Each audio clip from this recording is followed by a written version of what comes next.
This may look like the US Army is on the streets, but in fact these are militiamen with their own alarming agenda.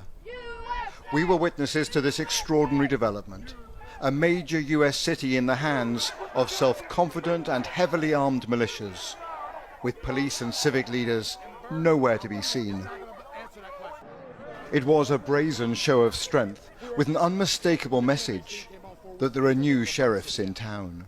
Rioting and burning and looting is not going to answer that question. Angry Viking is a militia commander who told me he wants dialogue.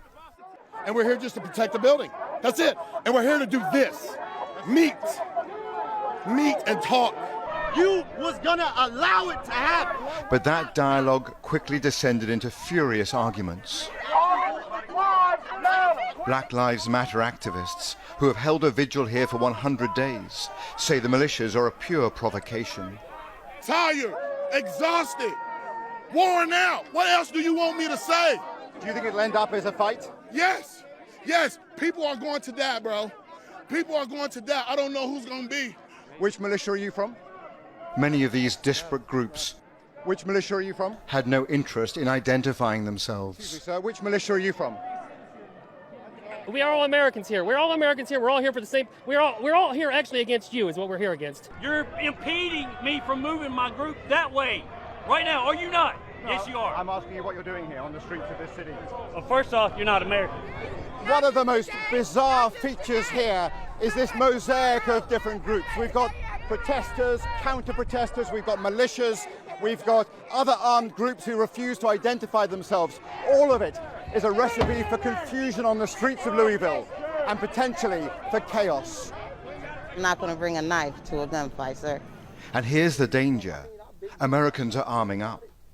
Nadia Ford, a grandmother, arrived here with multiple weapons to confront the white militia. We've tried peaceful for years upon years, and it has gotten us nowhere.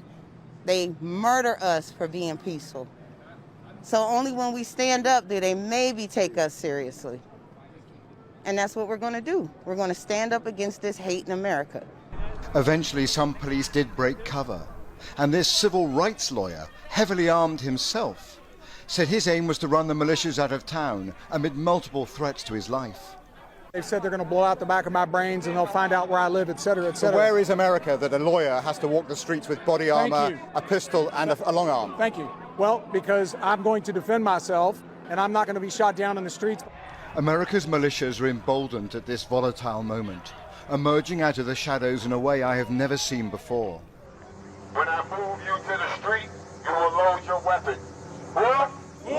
A few miles up the road, we saw a whole new phenomenon. Y'all say you soldiers. An African-American militia with hundreds of troops. They have a black nationalist agenda. Hand on the shoulder of the person in front of you.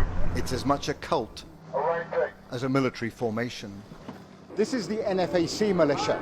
It is well organized and quasi-military. It also proves a militia does not have to be white and right-wing.